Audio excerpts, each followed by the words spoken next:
Amados irmãos e irmãs, sejam bem-vindos a mais uma catequese, segundo encontro, né?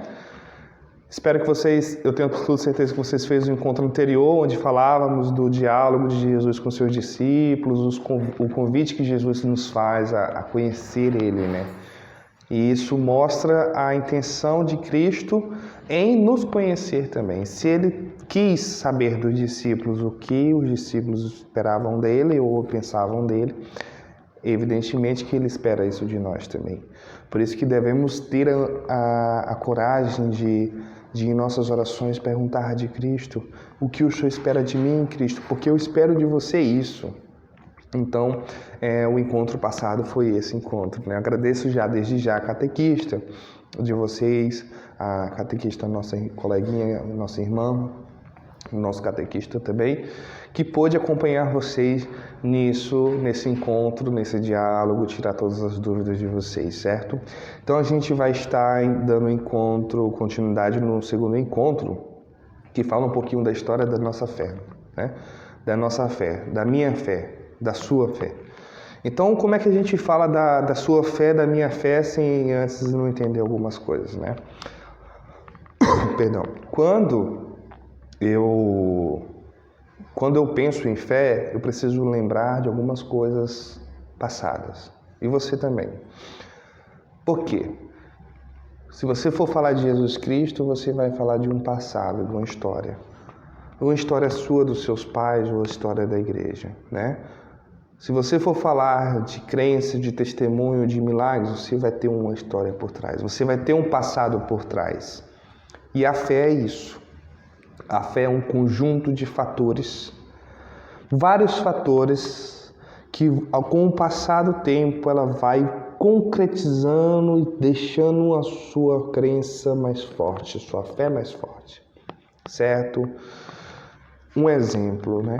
Jesus Cristo que morreu na cruz por nós. Se a gente for numa perspectiva, é uma perspectiva de fé e uma perspectiva histórica, porque realmente ele morreu na cruz. Porque realmente o Filho de Deus esteve conosco na terra. Ele esteve recebendo o mesmo sol que a gente recebe hoje. Então é sim história. É sim fatores que ajudam a concretizar a nossa fé. Certo? Mas Jesus é presença. É presente. Ele foi crucificado 2000 anos atrás, mas ele é presente até hoje. E é esse o nosso encontro de hoje. A nossa história de fé. E para iniciarmos bem qualquer encontro, qualquer atividade da nossa vida, do nosso dia, a gente inicia pedindo a bênção em nome do Pai, do Filho e do Espírito Santo. Amém. Reze comigo. Pai nosso que estais no céu, santificado seja o vosso nome, venha a nós o vosso reino. Seja feita a vossa vontade, assim na terra como no céu. O pão nosso de cada dia nos dai hoje. Perdoai nossas ofensas, assim como nós perdoamos a quem nos tem ofendido. E não nos deixeis cair em tentação, mas livrai-nos do mal. Amém. Nós somos feitos para Deus. Acreditamos que Ele é a presença permanente em nossa vida. Desde o nosso batismo, o dom da fé, como uma semente, foi lançada em nós e vai crescendo ao longo da nossa vida. Devemos ter certeza de que Deus vai nos aperfeiçoando. Esse é o prefácio do encontro de hoje, muito bem elaborado, para que a gente possa ter um encontro mais produtivo possível, certo? E a reflexão, a proposta desse encontro é minha história de fé. A fé é abertura para Deus, confiança nele, atitude que apoia em sua força e sua segurança. Ter fé é, acima de tudo, aceitar Cristo como Evangelho do Pai e comprometer-se na missão de evangelizar. Vou repetir aquilo que a gente vai trabalhar nesse encontro agora. Ter fé é acreditar a Cristo como Evangelho do Pai e comprometer-se na missão de evangelizar. Vou dividir esse encontro em duas partes. acreditar que Cristo é o Evangelho do Pai, primeira parte, e se comprometer na missão de evangelizar. Vamos lá. Acreditar que o Evangelho de Cristo é o Evangelho do Pai. O que é acreditar?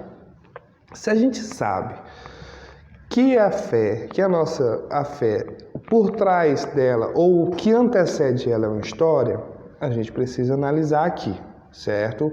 Vocês estão na primeira etapa do Crisma, vocês já estão um pouquinho mais adiantados e vocês têm que entender algumas coisas que certamente vocês não ouviram.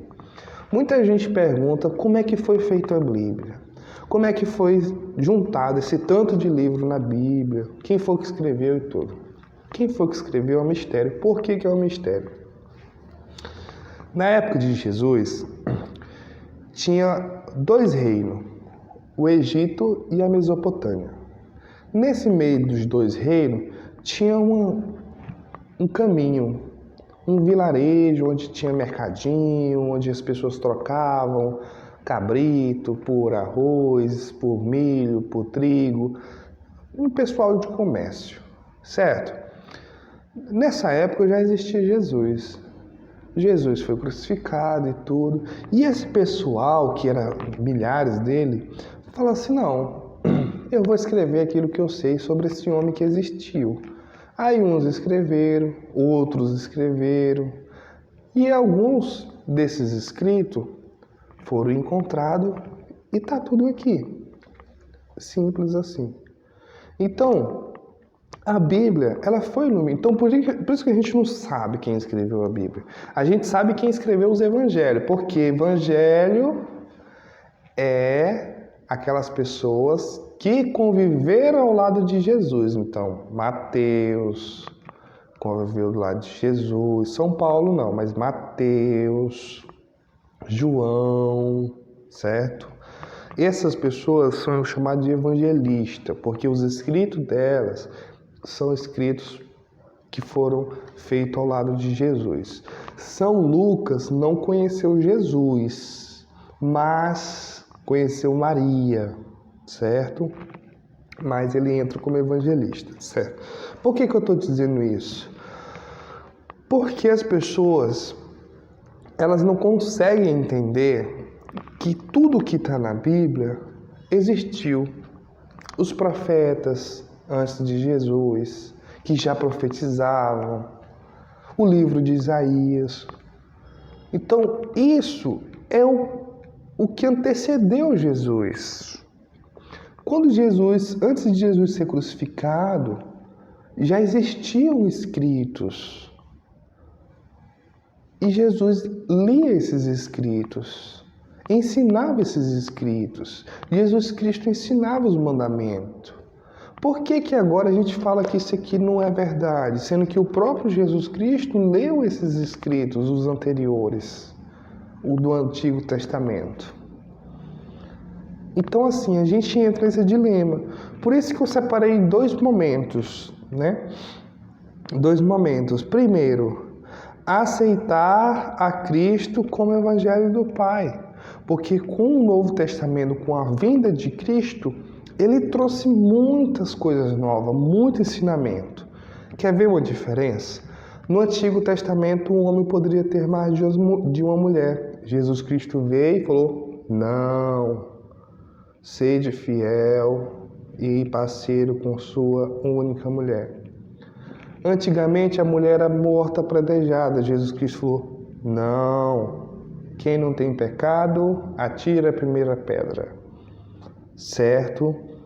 Jesus, no Antigo Testamento, era muito ódio.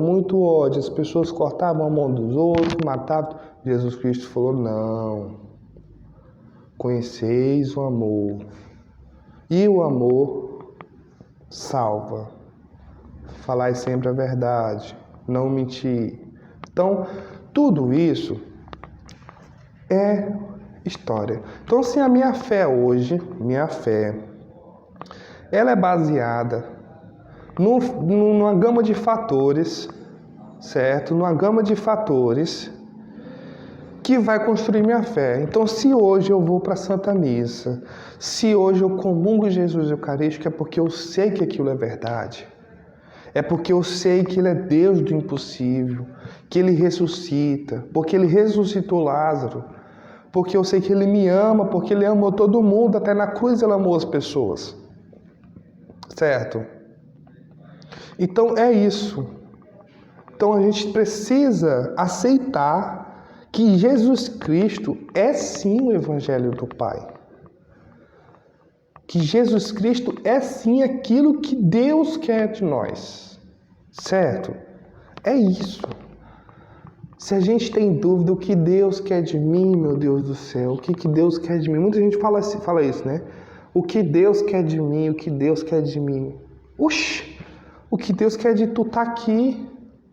Olha, Jesus Cristo é o Evangelho do Pai, entendeu? Se eu quero saber o que Deus quer de mim, basta ler os evangelhos, que você vai entender o que Deus, o nosso Pai, quer da gente. E a segunda parte, se comprometer a evangelizar, é a parte fenomenal e a mais desafiadora. Sabe por quê? Eu vou falar uma coisa para vocês aqui que vocês vão ficar assustados. Tem muita gente aqui que está assistindo a gente que fala assim, o importante é Deus e eu e Deus. Não é verdade? Muita gente bate no peito para falar, o importante é eu e Deus. Eu não vou para a igreja porque o importante é eu com Deus. Tu é budista.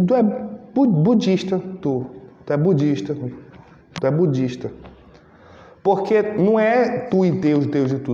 Só é tu e Deus, Deus e tu, se tu estiver em comunidade. Porque o povo é o povo de Deus. E Jesus Cristo disse, eu vim para selar a aliança entre o povo. Eu não vim para selar a aliança com você. Só com você. Eu só vou selar a aliança com você e dando-se o resto.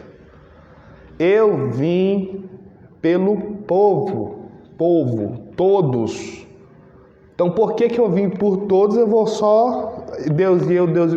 Só existe eu, João, com Deus, se eu tiver eu com Deus e o povo. Ou seja, eu com Deus e meu irmão, eu com Deus e minha igreja, eu com Deus e minha comunidade, eu com Deus e minha solidariedade. Não existe eu com Deus sozinho. Vai existir eu com Deus sozinho em seus momentos de oração. Seus momentos íntimos de oração. Agora, fora isso, meu amigo, se você acredita em Deus e não está numa comunidade, e não está fazendo caridade, e não está ajudando o pobre, não está ajudando... Seu Deus é um budista, porque não é esse o Jesus Cristo. E por que eu estou dizendo isso? Experimente ler isso aqui, os 4 evangelhos e as cartas de São Paulo, para ver se depois tu vai falar assim que é só tu e Deus, Deus e eu. Só faça isso, depois tu me diz. Tá certo? Porque muita gente enche a boca para falar, sendo que nunca nem leu um evangelho completo. Só um, não leu. Mas esse é o ensinamento. Quando você ouvir alguém falar isso, já sabe. Está explicado, certo? Então vamos lá, gente. Sabe, resumindo o nosso encontro, nossa fé é construída em história. Eu tenho a minha história de fé, você tem a tua história de fé. E onde a gente busca essa história? Primeiro a gente busca conhecer a Bíblia, primeiro a gente busca conhecer o Deus, depois a história do nosso irmão. Por isso que as tarefinhas de casa de hoje vai ser você conversar com seus irmãos mais velhos ou com seus pais de preferência e ouvir as histórias de fé deles. Chega no seu pai, na sua mãe e fala, papai, mamãe, me conta uma história de fé, um testemunho, uma devoção por Nossa Senhora, por São Francisco, por Santa Isabel, Santa Paulinha, Santa Terezinha, Beato Carlos Acutis. Me conta uma história de fé, um testemunho. Me conta sobre a minha avó, sua mãe. Né? Quanto mais idade a pessoa tiver, melhor vai ser para você. Por que eu estou fazendo essa tarefinha? Escute só. Não é para você fazer a tarefinha pensando na catequese. Faça para a vida. Pergunte dos seus pais, do seu irmão mais velho, não para você, para a vida. Para você entender. Aí você vai entender. Aí sim, eu tô vendo Deus nessa história. Realmente foi Deus que fez isso na sua vida. Né? Porque eu, João Paulo, escuto alguns testemunhos que eu falo assim, cara, é só Deus mesmo. E que bom, graças a Deus. Meu Deus, eu só fico mais apaixonado por Jesus ainda quando eu escuto algumas histórias. Certo? Então é agora, é hoje, que eu vou passar para vocês, tá? Tarefinha de casa, catequizanda, por favor, faça isso, certo? E qualquer dúvida, @JoãoAguiarK, ou entre em contato com a sua catequista, com o seu catequista, para tirar qualquer dúvida dessa tarefa. E, caso de urgência, tem a paróquia à disposição, toda a catequese da paróquia, para tirar quaisquer dúvidas de vocês, certo? Então é isso.